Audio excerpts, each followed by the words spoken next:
चलो सबसे पहले आप लोगों को जय हिंद। हम लोग अब 26 जनवरी के बहुत ही नजदीक पहुंचने वाले हैं, ठीक। हाँ, 2 दिन क्लास आपका यूट्यूब पर नहीं आ पाया। इसका वजह था कि हम लोग जो भी ऑफलाइन वाले बच्चे उसका कुछ प्रैक्टिस था, टेस्ट था, लेकिन हम लोग अब क्लास शुरू करेंगे अगले सेक्शन, समझ गए। तो आप लोग को हम पढ़ा रहे हैं इतिहास। इतिहास में हम लोग कहाँ तक देख चुके हैं अभी तक? इतिहास का 3 कालखंड होता है, इसमें 2 कालखंड को हम अच्छे से पढ़ चुके हैं, समझ गए। इसका एक पीडीएफ भी आपको दे दिया गया है। जो लोग अभी तक क्लास नहीं किए हैं, पीडीएफ भी प्राप्त नहीं किए हैं, आप सबसे पहले आप क्लास शुरू करने से पहले जाके पिछले वीडियो को देख लीजिए। जो भी पीडीएफ नहीं मिला पीडीएफ प्राप्त कर लीजिए और तब क्लास शुरू करेंगे तो कुछ अलग ही मजा आएगा, ठीक ना। चलिए, तो हम लोग आज तीसरे सेक्शन शुरू करने वाले हैं। तीसरा सेक्शन का नाम है ऐतिहासिक। इससे पहले हम लोग पढ़ चुके हैं प्राक इतिहास, आदि इतिहास। तो प्राक इतिहास के अंतर्गत वैसे लोगों के बारे में पढ़े जो लिखना पढ़ना नहीं जानते थे। आदि इतिहास में वैसे लोगों के बारे में पढ़े जो लिखना पढ़ना जानते थे, लेकिन ऐसे लिख कर गए जो हम लोग पढ़ पूरा डॉक्टरी पढ़ाई लिखे गए, समझ गया। डॉक्टर जानते हो क्या क्या लिखता है? डॉक्टर साहब जो राइटिंग होता है ना, वैसा राइटिंग लिखेगा ना जो आप एक भी अक्षर नहीं पढ़ पाओगे, ठीक। वही कंपाउंडर कोई केमिस्ट सब वाला होगा वो आसानी से पढ़ लेता है ना। तो अपने क्लास का लड़का था शिवम, समझ गया। तो गया डॉक्टर के पास, तो डॉक्टर इलाज उलाज करके रिपोर्ट बना के दिया। फिर गया वही दवाई दुकान में, दवाई दुकान जो लड़का था कंपाउंडर उस शिवम से कम पढ़ा लिखल था, वो फटाफट दवाई ववाई निकाल के दे दिया इसको। तो वो अपना दोस्त से पूछा, अरे दोस्त हम तू तो से कम पढ़ा लिखल है, तो हम इतना पढ़ा लिखल है, इंटर मैट्रिक में हम है, अब फिर भी हम एको अक्षर नहीं पढ़ पाए हैं, तू कैसे पढ़ लिया? तो कह रहा है दोस्त दूर बुर्बक में लिखल कुछ ना था। में लिखल क्या था कि डॉक्टर साहब लिख के दिले, हम तो लूट लियो, अब तू लूट ले। समझ गए? तो वही था, यानी आदि इतिहास में वही लोग थे, लिखे पढ़े थे, उसका अपना लिपि भी था। तो पूछेगा उसका लिपि कौन था? दाई से बाई की बाई से दाई? कोई दिक्कत नहीं ना है। बहुत पढ़े लिखे थे। अब प्लस में वो लोग नगरीय थे, जैसे हम लोग ग्रामीण है ना, वो लोग ग्रामीण नहीं था, नगरीय था। हम लोगों से लाख 100 गुना बेहतर अच्छा जिंदगी लोगों था, समझ गए।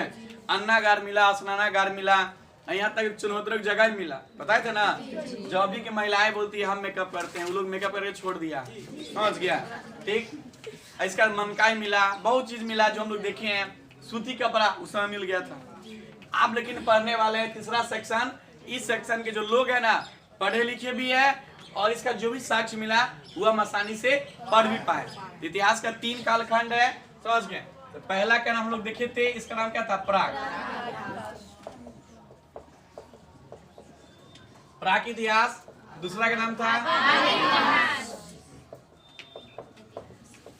और तीसरा का नाम लिखा हुआ है। तो इस दोनों के बारे में हम लोग क्या पढ़े कि यह जो काल है प्राक इतिहास, यह इतना प्राचीन है, इतना प्राचीन है कि इसमें एक भी साक्ष्य लिखा पढ़ा नहीं मिला, समझ गए।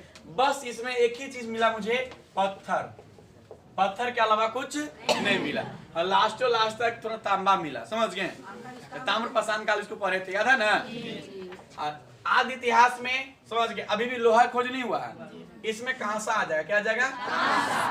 समझ गए। यहाँ के लोग पढ़े लिखे थे, लेकिन इसका साक्ष्य हम लोग पढ़ नहीं पाए।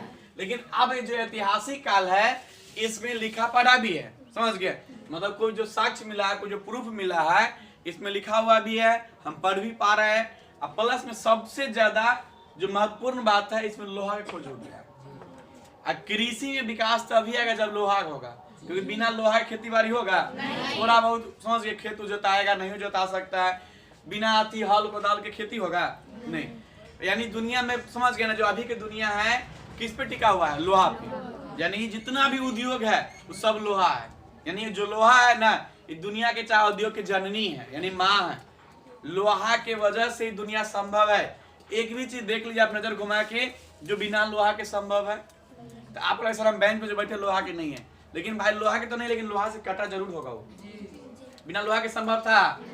अब जो कपड़ा पहने सर लोहा तो नहीं है भाई, जो भी बना होगा कहाँ से बना होगा? टेलर वाला मशीन से, वो भी लोहा का होगा। अब जो चीज देख लीजिए अगल बगल, बिना लोहा कोई संभव नहीं है। कुछ है संभव? तो लोहा का खोज होने के बाद ही विकास बहुत तेजी से हुआ। यहाँ तक जो विकास हो रहा है ना, बहुत धीरे धीरे, समझ गए, कछुआ की चाल से हो रहा है। अब होगा खरगोश की चाल से, समझ गए? ठीक, चलिए तो क्लास हम लोग शुरू करेंगे आज ऐतिहासिक। तो यहाँ जो सबसे पहला क्वेश्चन आपके मन में चलना चाहिए कि इस काल के जितना भी साक्ष्य मिला है वो लिखा हुआ भी है और पढ़ा हुआ भी है, कोई दिक्कत नहीं ना है? इस काल में खोज किसका हो जा रहा है? लोहा। किसका हो जा रहा है? कोई दिक्कत नहीं। चलिए तो कल कुछ हम बात करेंगे इसमें, जैसे मान लीजिए कोई भी इतिहास है, इतिहास क्या होता है? बीता हुआ बात। तो इसको जानने का स्रोत कोई ना कोई होगा ना, पूछेगा इतिहास जो है, प्राक इतिहास, प्राचीन इतिहास जो हम पढ़ रहे हैं, इस इतिहास का जानने का स्रोत कितना? तो 3 गो स्रोत है। एक पुरातात्विक, दूसरा साहित्यिक और तीसरा क्या है? विदेशी व्यापार में विदेशी यात्रियों का विवरण। कोई दिक्कत? चलिए तो हम जो पढ़ने वाले हैं इसमें जो बात कीजिएगा तो क्या हुआ है? लिखा पढ़ा, लिखा भी है और पढ़ा। इसमें लोहा का खोज हो चुका है, समझ गए? तो पूछेगा सिंधु सभ्यता को, चाहे सिंधु वासियों को किस धातु का ज्ञान नहीं था, लेकिन अब लोहा का खोज, कोई दिक्कत नहीं ना है? तो जो ऐतिहासिक काल है इसको जानने का स्रोत 3 गो है, समझ गए? आप लोग मेरे साथ रहें, लिखते रहिए, समझ गए? तो पूरे ऐतिहासिक काल को समझने का 3 स्रोत है। पहला का नाम आप बात कर सकते हैं पुरातात्विक, अगला का बात कर सकते हैं साहित्यिक, सबसे लास्ट विदेशी यात्री।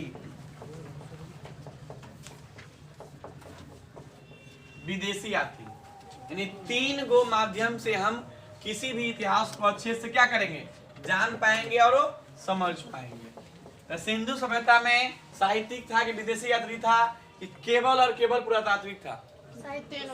साहित्यिक नहीं था। कुछ भी किताब मिला है सिंधु सभ्यता से? सिंधु सभ्यता की मिट्टी के अंदर दफनाया हुआ है, मिट्टी के अंदर से मिला है। तो साहित्यिक कल ही बताए थे कि मिट्टी के अंदर नहीं था। साहित्यिक मतलब किताब ना, ग्रंथ ना, तो मिट्टी के अंदर आएगा नहीं। तो सिंधु सभ्यता का जानकारी का स्रोत एकमात्र क्या था? कोई दिक्कत? लेकिन ऐतिहासिक काल में जानने का स्रोत 3 गो है, पुरातात्विक, साहित्यिक और विदेशी। कोई दिक्कत नहीं ना है? इस पुरातात्विक में हम लोग बात करेंगे पुराना चीज जो मिट्टी के अंदर है। इसमें हम लोग पढ़ेंगे सिक्का के बारे में,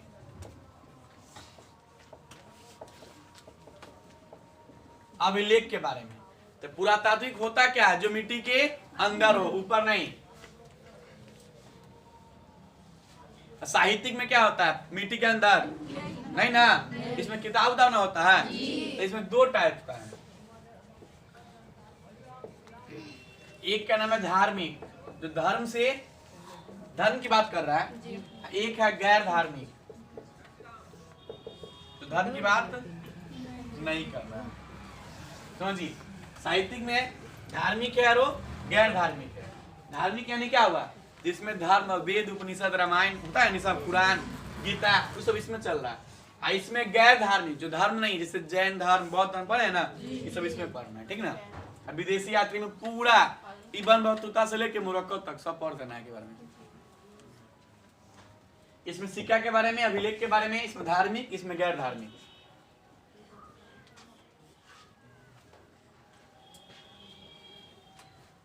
अब धार्मिक में 2 टाइप का है।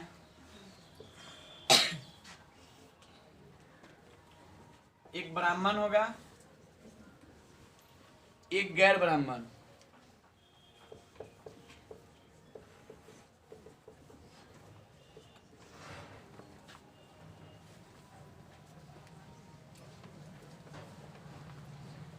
ब्राह्मण और गैर ब्राह्मण। ब्राह्मण जानते हो ना? अभी जानते हो, जानते हैं ना? इस आपका सिलेबस बता रहे हैं कि क्या क्या मुझे पढ़ना है, तब क्लास शुरू करेंगे। ये आपका चार्ट है कि हम लोग एक काल में पढ़े थे ना, जैसे आपका प्राक इतिहास पढ़ाएंगे तो इसमें पूरा पाषाण, नव पाषाण, मध्य पाषाण, पहले ढांचा बना दी, फिर पढ़ लिया आसानी से। इसको भी वही टाइप से पढ़ने वाले इतिहास को 3 सेक्शन में बांट के और तब पढ़े। तो दिक्कत है ना इसमें? है उतारते रहिए। इसमें पढ़ेंगे हम लोग ब्राह्मण में वेद, उपनिषद, पुराण, महाकाव्य। गैर ब्राह्मण में पढ़ना हम लोग को जैन धर्म और बौद्ध धर्म।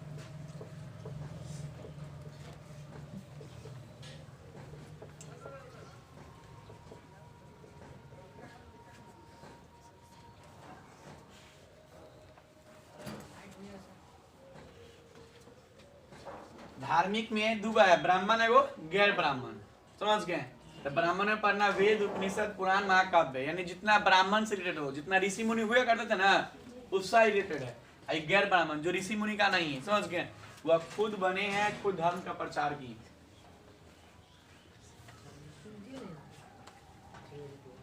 विदेशी यात्री में हम लोग पढ़ लेंगे दूसरा कोई यात्री का नाम जो विदेश का हो, जैसे Megasthenes,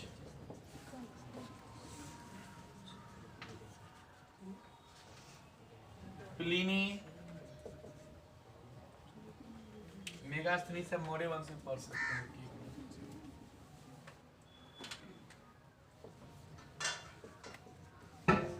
Pliny,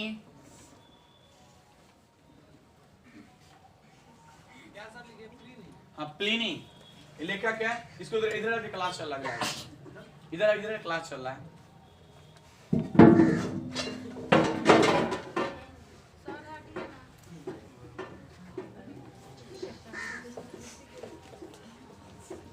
Ptolemy,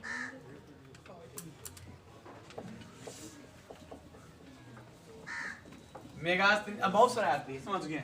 Ibn Battuta, Megasthenes, इसे विदेशी यात्री थे जो हमारे देश के नहीं थे, वो विदेश के थे, लेकिन हमारे देश में यात्री बन के आए और जब गए तो एक बुक लिख दी, और उस बुक के माध्यम से हम पढ़ते हैं और पूरे इतिहास को अच्छे से जान पाते हैं और समझ पाते हैं। तो यह जितना लिखा हुआ है यह प्राचीन इतिहास को जानने में एक बहुत बड़ा स्रोत है, एक बहुत बड़ा क्या है, साधन है, समझ गए। हम लोग एक एक करके पढ़ेंगे, नोट कर लिए। देखिए ऐतिहासिक में आपको 3 को है, समझ गए। एक है पुरातात्विक, अगला है साहित्यिक, अगला क्या है, विदेशी यात्री। यानी पूछेगा क्वेश्चन, यानी आप जब 12th कर लीजिएगा तो बीए में जाएगा ना, तो बीए में सिलेबस में पहला पार्ट में वही चैप्टर है प्राचीन इतिहास, समझ गए।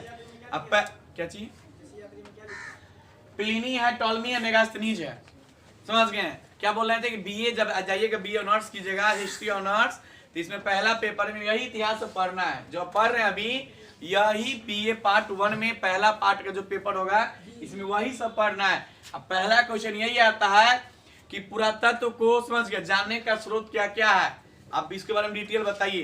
तो हम लोग लिख देंगे पुरातात्विक, साहित्यिक, विदेशी यात्री, 3 तो हुआ। फिर इसके अंदर के डिटेल लिखेंगे, इसका लिखेंगे, इसका। तो अभी से थोड़ा बहुत पढ़े रहेंगे तो आगे जाके बीए में क्लास नहीं करना पड़ेगा, कोई दिक्कत। चलिए नोट कर लिए आप लोग। एक क्वेश्चन फिर से बताइए कि प्राचीन इतिहास की जानकारी का स्रोत कितना है, कौन कौन है। अच्छा, मिट्टी के अंदर वाला क्या बोलते हैं, क्या बोलते हैं। अच्छा, और जो किताब ग्रंथ है उसको क्या बोलते हैं, साहित्यिक। और जो विदेश से जो आए थे उसको क्या बोलते हैं। सर तो विदेशी यात्री से आप कैसे इतिहास को जानते हैं, है ना, यानी कैसे मदद करेगा। तो हम बोले हैं कि विदेश के यात्री थे, हमारे देश में घूमने आए, समझ गए, और हमारे देश में आए तो जो गए यहाँ से तो अपने एक बुक लिखे, और तो लोग चले गए, लेकिन इस बुक अभी मार्केट में उपलब्ध है। तो उस बुक से हम अपने देश के बारे में जानते हैं कि मेरे देश में ऐसा राजा हुआ करते थे, ऐसे ये थे, ऐसे देश का मेरा शासन प्रशासन था, कौन कौन राजा हुआ, कितना साल तक हुआ, किससे कितना पत्नियां हैं, इसे इतिहास से ना है। तो यही जानने में क्या करता हो, मदद करता। ठीक, तो अभी हम लोग सबसे पहला 1 नंबर जो था पुरातात्विक, वही ना है, पुरातात्विक, ठीक ना। इसमें सबसे अंदर पहले हम पढ़ लेंगे सिक्का के बारे में, समझ गए। सिक्का, एक सिक्का हमारे इतिहास को लिखने में बहुत बड़ा रोल अदा करती है, समझने में अदा करती है, क्योंकि एक सिक्का से आप राजा के बारे में, उस वर्ष के बारे में, उस समय के बारे में पूरा जान पाते हैं। जैसे हम लोग का सिक्का है, किसी के पास सिक्का है, 1 2 या किसी का सिक्का, किसी के पास सिक्का है, अल्लाह दिखाते हैं, बैठो ना उधर से, सब दिखा रही है, लगा रहे। जैसे मान लीजिए ये दिख रहा होगा सिक्का है एक, सुनिए, तो सिक्का पे क्या क्या लिखा है, सबसे नीचे वर्ष लिखा है 1900 जो भी लिखा हुआ, एक डेट बताया, यानी सिक्का जैसे मान लीजिए मिट्टी के अंदर दब जाए 50-60 साल के सिक्का जो उखड़ेगा, तो जो हम लोग देखे हुए सिक्का, हम मान लो कि 10 साल के बाद मोदी जी ने फिर सिक्का बंद कर देगा, इसी पैसा बंद है ना, पैसा तो बंद हो गया, लेकिन हम लोग भी जैसे हम लोग जानते हैं कि हम लोग यूज कर रहे हैं ना, लेकिन हमारे आने वाला पीढ़ी को ना पता होगा, जो लोग इतिहास में पढ़ेगा इस प्रकार का सिक्का हुए से अभी 50 पैसे जो होता था ना वो बंद है कि नहीं अभी है, लेकिन 50 पैसा हम लोग यूज किए कि नहीं है। आप लोग इसको अठानी यूज किए थे ना, लेकिन अभी यूज हो रहा है, लेकिन हम लोग कर चुके हैं। लेकिन हमारे आने वाला जो बच्चा से पीढ़ी होगा इसको ले अठानी तो हंस देगा, अठानी गिरा। हम लोग सामान खरीदे भी थे, लेकिन अब चल रहा है, इतिहास बना ना को। यह सिक्का देखते हैं तो आप लोग याद आता है हम लोग यूज किए हैं। जैसे 25 पैसे तो हम लोग यूज नहीं किए, हमारे पापा मम्मी से यूज किए हैं। लोग बोलते हैं ना कि 1 रुपये कट्ठा पहले खेत बिकता था, ये बिकता था, समझ गए, अभी तो लाखों के बिक रहा है। यही है, एक सिक्का मान लो मिट्टी के अंदर से मिला, सबसे पहले देखे 1 लिखा हुआ है, नहीं रुपया संकेत के 1 है। इसके बाद भाषा के संकेत हुआ, रुपया लिखा हुआ था। अच्छा हिंदी भी है, इंग्लिश भी है, यानी जो जिस देश का सिक्का है वो हिंदी भी जानता है, इंग्लिश भी जानता है। डेट पता चल गया। इसके बाद यहाँ पर भारत लिखा हुआ है, यानी इस देश का पता चला। यानी एक सिक्का के माध्यम से कितना चीज जान गए। सिक्का आसान चीज नहीं है, समझ गए। यानी हमारे इतिहास को जानने में एक बहुत बड़ा रोल अदा करता है। जैसे इस सिक्का अभी चल रहा है, वैसे पुराने काल में बहुत राजा महाराजा हुए जो सिक्का चला। जैसे अभी के सिक्का के नाम क्या, रुपया है ना, तो रुपया भी कोई ना कोई चलाया होगा, समझ गए। तो वह व्यक्ति का नाम है शेरशाह सूरी, जो एक बिहारी था। अभी अफगान में भले चला गया है, लेकिन वो क्या है, तो वह बिहारी जो इतना साल पहले रुपया का प्रचलन करवाया, जो अभी भी तो आगे भी चलेगा, समझ गए। तो बिहारी है तो अपना को कम मत समझना, क्योंकि इतिहास में बिहारी रच चुका है, समझ गया। अभी भी सबसे ज्यादा जहां भी जाओ प्रथम स्थान बिहारी का, ठीक ना, समझ गया ना। बिहारी का फुल फॉर्म पता है ना, बिहारी हमेशा रंगदार होता है, ठीक। चलिए तो सिक्का के बारे में पढ़े कि कौन कौन राजा ने क्या क्या सिक्का चलाया। तो अभी राजा के नाम आपको पता नहीं होगा, समझ गए, क्योंकि बहुत से राजा नाम लिखेंगे जो आपको पढ़ाएंगे साहित्यिक में, समझ गए, लेकिन राजा के अभी नाम सुनना पड़ेगा। तो आप लोग कंफ्यूज मत होइएगा कि सर जी किस किस राजा का नाम लिख दिए। तो यह राजा के बारे में डिटेल में पढ़ना है, समझ गए। बस अभी सिक्का के बारे में पढ़ रहे हैं, इतना हम आपको हिंट देंगे कि कौन राजा ने कौन सिक्का चलाया, ठीक। तो राजा के नाम देके कंफ्यूज मत होइएगा, क्योंकि हम आगे जाके एक एक राजा के बारे में डिटेल पढ़ेंगे, समझ गए। तो लिखिए फटाफट कि कौन कौन राजा ने कौन सिक्का चलवाया है। सबसे पहले सिक्का जो लिखे है ना, इसका अध्ययन जो होता है, सिक्का का नॉलेज कुछ कहलाता है, यह कहलाता है न्यूमिस्मेटिक एविडेंस।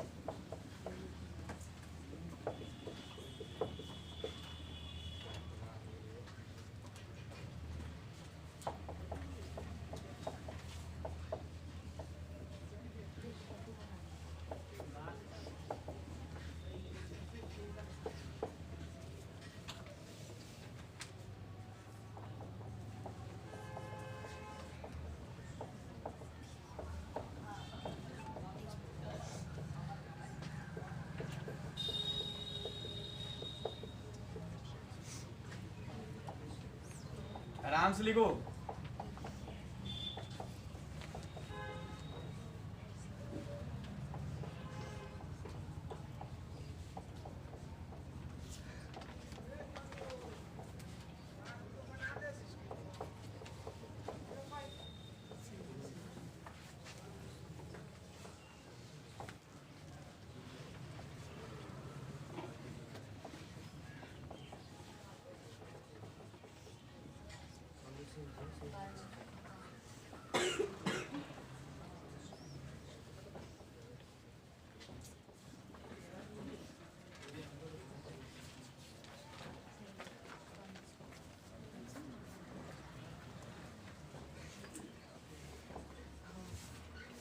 हल्ला नहीं कीजिए आप लोग, बड़े हल्ला कर पीछे से।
चलो नोट कर लिया आप लोग इसे। हम लोग पुरातात्विक स्रोत यानी मिट्टी के अंदर, समझ गए, याद भूलिएगा ना, पुरातात्विक का नाम सुनते जाना चाहिए। जितना भी चीज होगा सब मिट्टी के अंदर। अब मिट्टी के अंदर मिला है सर, फिर भी कैसे कैसे स्रोत है इतिहास को जानने में। तो क्या बोले, अभी समझाए हैं कि मिट्टी के अंदर भले ही दब गया है, लेकिन किसी का ना किसी का सामान होगा ना, वो तो उस सामान से हम उस व्यक्ति के बारे में पता कर पाते हैं। एक डिफिनीशन आपको पढ़ाएंगे, पुरातत्व। पुरातत्व वह विज्ञान होता है जिसके अंतर्गत मिट्टी के अंदर, याद है ना, या मिट्टी के गर्भ में छिपी हुई सामान को खुदाई कर निकाल लेते हैं और फिर उसके अध्ययन से प्राचीन लोगों के जीवन के बारे में पता लगाते हैं। तो वही है, सिक्का मान लो खोद के निकाल लिए, एक सिक्का से उस राजा के पूरा खानदान के बारे में पता कर सकते हैं, उस राजा के पूरा डिटेल निकाल सकते हैं, समझ गए। जैसे आपके एक फिंगरप्रिंट से आपका पूरा बायोडेटा निकाल देता है ना, तो वही चीज है, ये भी एविडेंस है, समझ गए।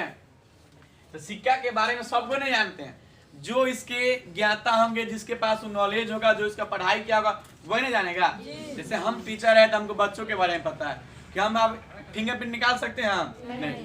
तो कोई ना कोई अध्ययन होता है, तो जो डॉक्टर बनता है पर पढ़ाई पढ़ता है ना उसका, तो वही है कि सिक्का के बारे में जो अध्ययन करते हैं, जो नॉलेज है, उसे क्या बोलते हैं, नुमिस्मेटिक एविडेंस, समझ गए। तो क्वेश्चन पूछेगा कि सिक्का का अध्ययन क्या कहलाता है, तो नुमिस्मेटिक एविडेंस। कोई दिक्कत, आप जितना लिखा हुआ है या सिक्का कोई ना कोई काल में, कोई ना कोई वंश में, कोई ना कोई चलाया है, समझ गए। तो सबसे पहले लिखा है टेराकोटा, समझ गए, टेराकोटा। तो सिंधु सभ्यता में सिक्का मोहर मिला, मोहर याद है ना, फारस की मोहर मिला, मोहर में तो रुपया होता वही। तो सिंधु सभ्यता में जितना भी रुपया मिला, जो भी सिक्का मिला, उसका नाम क्या था, टेराकोटा। क्या नाम था, तो पूछेगा कि टेराकोटा जो सिक्का है वह कब प्रचलित था, सिंधु सभ्यता, यानी सिंधु सभ्यता वाले, सिंधु सभ्यता वासियों ने जो सिक्का चलवाया उसका नाम क्या दिया गया, टेराकोटा। अगला है मौर्य काल। तो यही आपको बताएं, ये सब काल आगे पढ़ना है, मौर्य काल, समझ गए, सातवाहन काल, सब राजा का वंश है। अभी बस इतना नाम जाने कि मौर्य काल कोई ना कोई है, समझ गए। जैसे आपका मान लीजिए हम नाम नहीं जानते हैं, कुछ ना कुछ याद करना पड़ता है ना, तो बउआ बोल देते हैं तो पूरा फूल के गड़गड़ा जाते हो, चाहे बकलोलवा बोल देंगे, मतलब क्या नाम नहीं पता, कुछ ना कुछ बोलना पड़ेगा ना। अभी बात समझ आइए, यह कोई ना कोई है, क्या है से जानेंगे आगे, ठीक ना। तो मौर्य काल में जो भी राजा हुए, जो सिक्का चलाए, उस सिक्का का नाम था पर्ण या आहत। आहत सर मतलब कैसे ना बोलते हैं, मार के आहत कर देना, तो वही था। लोग जो सिक्का था ना, एक प्लेन ढांचा होता था, इस पर मारता धमका के कस के, और जो चिन्ह होता था, जैसे ना आपको चाटा मारता, चारों में उखाड़ होता है, वो इसलिए था कि मतलब कोई जगह मारते थे ना, मतलब जैसे ना पीट पीट के बनाते थे, तो उस पर उसका चिन्ह उगाते थे, समझ गए। पंच कर, पंच मुक्का होता है, तो वही पंच मार्क था जो सिक्का हुआ। इससे पहले सिक्का था, इसमें कोई लिखल पढ़ा नहीं था, समझ गया, प्लेन प्लेन था। और वो लोग क्या हुआ, कुछ ना कुछ, जैसे कोई जानवर का चिन्ह हो गया, कोई अपना राजा अपने चिन्ह बनवा लिया, कुछ ना कुछ क्या किया, इस पे डिजाइन बनवा दिया, समझ गए। इसी को बोलते आहत, यानी इस पे पीट पीट के कुछ ना कुछ चिन्ह उगा देना, ठीक ना। कोई हिरने के चिन्ह उगा दिया, ले तो कैसा लगेगा ना, अच्छा हिरन वाला सब शेर सा सूरी वाला है, ई वाला उसका है, ई वाला उसका है, ठीक। तो राजा ने क्या हुआ कि अपना अपना नाम को अमर करने के लिए कुछ ऐसे चलवाए, कुछ ऐसे प्रचलित कर दिए, तो ताकि उसका नाम क्या हो जाए, अमर हो जाए। तो मौर्य काल के जो भी राजा हुए, उन्होंने आहत सिक्का चलाया। कौन सिक्का चलवाया, तो पूछेगा कि आहत सिक्का किसने चलवाया, कौन चला, टेराकोटा,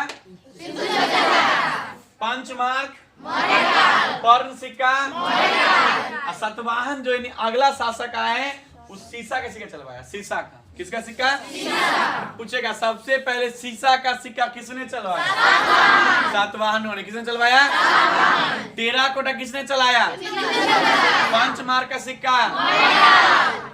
इसके बाद आते हैं यूनानी, समझ गए, जो हमारे देश का नहीं है, दूसरे देश का, यूनान का है, इसको इंडो ग्रीक भी बोलते हैं, इंडो ग्रीक। तो इन्होंने जब भारत में आया तो किसका सिक्का चलवाया, तो पूछेगा पूरे भारत में सबसे पहले सोने का सिक्का किसने चलाया, यूनानियों ने। किसने चलवाया, किसने चलवाया, पूरे भारत में सबसे पहले सोना का सिक्का। इसके बाद अगला राजा है ना, तो सोना बोला ना कि 22 कैरेट नहीं, पूरा शुद्ध 24 कैरेट के बारे में। तो शुद्ध सोना का सिक्का कौन चलाया, तो शुद्ध सोने का सिक्का किसने चलाया, कुषाण, समझ गए। चलिए, तो शुद्ध सोना कुछ किसने? शुद्ध सोना सोना। अब अगला जो राजा है ना, तेते सोना चलवा दिया, तेते सर्वाधिक, मतलब बहुत ज्यादा सोना चलवा दिया। अब मान लीजिए कि आपका भैंस का दूध 5 लीटर होता है, आपके भैंस का दूध 5 लीटर होता है और डिमांड हो गया 10 लीटर का, तो दूध हो गया ऐसा ना कि बोलेगा नहीं होगा, वो एडजस्ट कर देगा, वो कर देता है ना, क्या कर देता हो? वही बात, जैसे आपके घर में दूध 5 किलो है और 7 किलो की डिमांड हो गया है, बोलेगा कोई दिक्कत नहीं, सब हो जाएगा, आराम से रहिए। 5 किलो के 7 किलो बना देता है ना, तो जैसे ज्यादा चला क्या हो गया, अब ज्यादा चलेगा तो समझ गया ना, 1 गिलास पीजिए शुद्ध पीजिए, डोले से पीजिए तो शुद्ध ना होगा। याद रखिए ट्रिक से कि जैसे सर्वाधिक क्या हो गया सोना, क्योंकि 5 किलो से 7 किलो दूध पुराना है ना, मना कर दीजिएगा। जब भोज में दही कम जाता है क्या कर देता हूँ, लेकिन कम नहीं देता है, सबको खिला देता है, दाल कम के लिए गर्म पानी डाल देता है, तो वही है। तो गुप्त काल जो है ना, वो सिक्का सोना के चलाया यो से पहले, देखो यो चलवाया, लेकिन सबसे अधिक ऊपर चलित कर दिया, सबसे अधिक, लेकिन सोना क्या कर दिया? चलिए आगे देखिए, चांदी कौन काल चलाया? मयूर शैली। तो मयूर शैली यानी क्या होता है ना, जो सिक्का था ना उसमें मोर के पंख का चिन्ह था, समझ गए, इसलिए बोला गया मयूर शैली। देखो सोना का भी चलवाया हो, चांदी का भी चलवाया और मयूर शैली का भी चलवाया। आगे जाके कौड़ी जानते हो, और जो बैल जो ना बैल के गर्दन में रहता है, कौड़ी के माला बनाए, तो पहले जमाना में वो सिक्का होता था, समझ गए, पैसा के वैल्यू था वो। तो अभी भी हमारे दादा परदादा पापा मम्मी कहते हैं कि तू बदमाशी कर जो करना है, लेकिन थोड़ा फूटी कौड़ी भी नहीं देंगे, बोलते हैं। तो फूटी कौड़ी का अर्थ क्या होता है कि जो कौड़ी था ना वो सिक्का के रूप में था, लेकिन कौड़ी फूट गया तो कोई वैल्यू खत्म, यानी कौड़ी अब चलेगा। तो तोरे दादा क्या बोलते हैं कि फूटी कौड़ी, जो सिक्का बिना काम के है ना वो तरह नहीं देगा, समझ गए। ऐसा ना कोई बोलता है दे के मैल नहीं देंगे, गाँव में पहाड़ में कोई गुस्सा में कहता है ना कोई फूटी कौड़ी, कौड़ी भी एक सिक्का था। कौड़ी किसने चलवाया? गुप्त काल वाला बहुत बड़ा है, कितना चलवाया? अशुद्ध सोना के सिक्का सर्वाधिक, चांदी का, मयूर शैली का, कौड़ी का। अगला याद करो हुमायूं चलाया, किसका सिक्का? आप लोग थोड़ा बहुत पर याद होगा कि हुमायूं को जब नदी में दह गया था, एक था ना सिहाबुद्दीन जो छान के बचा लिया है, जो मल्ला था ना सिहाबुद्दीन, तो बोला ना कि 1 दिन का राजा तुमको बना देते हैं। जैसे सिहाबुद्दीन बोला कि 1 दिन ये है, कुछ ना कुछ करना पड़ेगा ना, तो क्या कर दिया, बोला कि हमारा नाम पे सिक्का चलाइए, चमड़ा का। चलवाया किसने था? यहाँ पर कंफ्यूजन, सर जी चमड़ा के सिक्का था, हुमायूं नहीं, ये सिहाबुद्दीन ने चलवाया था। सिहाबुद्दीन 1 दिन ना था, बाकी राजा तो ये ना था, समझ गए। इसका सबसे लास्ट में चलाया रुपया 63, जो अभी तक भी क्या है, कल रुपया चल रहा है ना, तो वही है। इतना सिक्का इतना राजा ने मिलके चलाया, तो हम लोग पढ़ना है। तो एक बार पूछे बता दीजिएगा आप फटाफट, देख बता सकते हैं। सीसा का सिक्का किसने चलवाया? अशुद्ध सोना, शुद्ध सोना, टेराकोटा, मयूर शैली, कौड़ी, पर्ण, काल, पंचमार्क, अशुद्ध सोना, सबसे पहले सोना। हाँ, तो आप लोग हुलहुला रहे हैं तो आगे नहीं पढ़ाएंगे, पर इतना को याद करना पड़ेगा, समझ गए? ठीक, इतना जाके गुप्त काल आदमी का नाम ना है, एक वंश का नाम है, समझ गए? इसलिए बोले हैं, जैसे आपका नाम ना जानते हैं, बउआ बोले बउआ प्रिंस, प्रिंस से कहा गलती से बउआ अच्छा बकलोलवा, अभी इतना ही याद करें कि नाम है, बस आगे जाके सब समझाएंगे, ठीक ना? कोई दिक्कत नहीं इसमें है। चलिए, कथी बोली माया, कथी हो गया? वीडियो ऑफ हो गया है।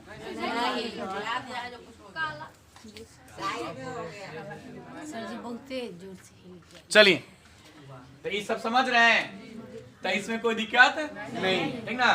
तो लड़की लोग समझ गए, पढ़ने पर ध्यान तनको ना है, मोबाइल पे देख रही है क्या हो रहा है, ठीक? चलिए, तो रुपया किसने चलवाया? समझ गए? तो शेर शाह सूरी जो पैसा चलवा दिया अभी तक क्या है? तो बिहारी है, समझ गया ना? चलिए, आप थोड़ा बताते हैं सिक्का के बारे में थोड़ा नॉलेज। जैसे हम लोग बोलते हैं दाम, याद है चलता है ना दाम, तो दाम अभी का नहीं है, उस समय जो राजा थे ना शेर शाह सूरी, जो शेर शाह सूरी जब राजा हुए तो उन्होंने 3 प्रकार के सिक्का चलवाया, समझ गया? तो गरीब के लिए अलग सिक्का, अमीर के लिए अलग और मध्यम वर्ग के लिए अलग। तो कौन कौन चलाता है इसको मिटाए थोड़ा सा, यहाँ पे लिख देते हैं, समझ गए। देखो जो शेरशाह सूरी है ना, यही व्यक्ति है, इन्होंने चलाया दाम, समझ गए, दाम चलाया, इसके बाद रुपया और फिर असरफी। दाम बना होता था तांबा का, चांदी का, असरफी में सोना का।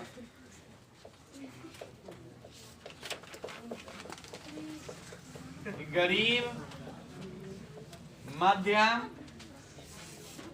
अमीर, समझ के बाद इतना सिक्का किसने चलवाया? शेरशाह सूरी ने। तो शेरशाह सूरी चलवाया दाम।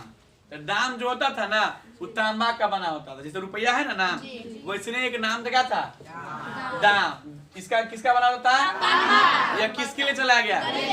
जो गरीब व्यक्ति है वह दाम का प्रयोग करेंगे, कोई दिक्कत। जो मध्यम वर्गीय है, गरीब है ना अमीर बीच में चला, वो प्रयोग करेंगे रुपया का। किसे करेंगे? जो गरीब है किसका प्रयोग करेंगे? किसका प्रयोग करेंगे? और जो मध्यम वर्गीय है वो अमीर व्यक्ति है, उस पर देख ले है ना, गाना भी है तिरिया सरफी कुछ करके, वह सरफी नहीं है बर्फी है, समझ गया। तो वो सब क्या था? धातु का नाम है, दाम सब है ना, वो सब सिक्का के नाम रखा गया, ठीक ना। तो जो शेरशाह सूरी वो चला दिए उस समय दाम गरीबों के लिए। तो अपना बिहार इतना गरीब अभी भी, मान लो कि शेरशाह सूरी ने दाम चला किसके लिए? गरीब के लिए। हम लोग अभी भी कहीं जाते हैं क्या पूछते हैं दुकान में, कितने दाम है कल? दाम। वह शेरशाह सूरी ने चलवाया था गरीबों के लिए दाम, समझ गए। तो हम लोग अभी तक नहीं समझ दाम का मतलब की होता है, सीधा पूछते हैं दाम कितने है कर। तो दाम एक सिक्का का नाम था, एक रुपया का नाम था, जो शेरशाह सूरी ने गरीबों के लिए चलवाया था। तो गरीब के लिए हम भी उतना गरीब अभी भी है, कहीं जाते हैं तो क्या पूछते हैं कि कितने दाम है, समझ गए। बंगाल में चला तो टका, कितने टका का है, सब जगह भाषा अलग है, बोलता है ना कितना टका का है, हम लोग क्या बोलते हैं कितना दाम है। तो दाम क्या है? गरीबों के लिए चलाया गया सिक्का था। तो आप लोग गरीब नहीं है, समझ गए, मध्यम वर्ग के लिए क्या बोलेगा? कितना रुपया का है, समझ गए। आप लोग क्या बोलेगा? से कितना रुपया का है। कभी कभी कोई यूज भी करता है, कितना इसका मार्क है, कितना आपको रुपया, ठीक है, कितना रुपया हुआ, कितना दाम है कर हुआ। तो दाम है गरीब वाला, रुपया है अमीर मध्यम वाला, अमीर के लिए क्या है? तो जाके बोलना कितना असरफी क्या है, दुकान पे जाना अपना कितने असरफी क्या है, तो मार के तो बर्फी फोड़ देगा, असरफी पूछेगा तो, समझ गया। तो भाषा सब अलग अलग होता है। जैसे हम लोग कदीमा आता है ना, कदीमा, तो आपके 12th के इंग्लिश में पढ़ना है कोहरा, समझ गए, बोलते हैं कोहरा, हम लोग कदीमा बोलते हैं ना, कितना जानते हो भाई? जो रहता है बीच में लाल लाल रहता है कोहरा, कदीमा, समझ गया। इसको पढ़ना कोहरा। एक जगह यहाँ इसका नाम है दुल्हा, क्या नाम है?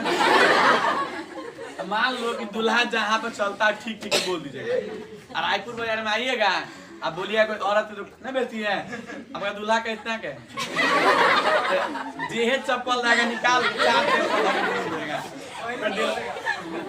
आप गलती नहीं थी, समझ में नहीं आया। किसी महिला से पूछोगे कि दूल्हा कितना दाम है, समझ रहे हैं बात।